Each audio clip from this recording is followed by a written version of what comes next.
শুরু করছি কুফরি গল্পের ৩০তম পর্ব।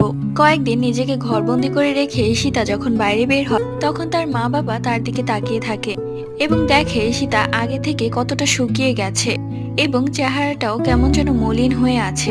সীতা তার মা বাবাকে এসে বলে, আমার জীবনে যা ক্ষতি হওয়ার হয়েছে, অনেক ভেবেছি, এখন থেকে আমি আর ওসব নিয়ে ভাববো না। তোমরা ডিভোর্স পেপার রেডি করো, আমি ওকে ডিভোর্স দিয়ে দিব। এরপর আমি আমার জীবনটাকে আগের মতো সুন্দর করে সাজাবো। তার বাবা বলে, আমিও এটাই ভেবেছিলাম মা। চোখের সামনে নিজের মেয়েকে এভাবে ধ্বংস হতে আমি দেখতে পারি না। তুই যা ভেবেছিস ঠিকই ভেবেছিস। ডিভোর্স হওয়ার পর আমি তোকে কলেজে ভর্তি করে দিব, আবার নতুন করে তুই কলেজে ভর্তি হবি। তার মা কিছুই বলে না।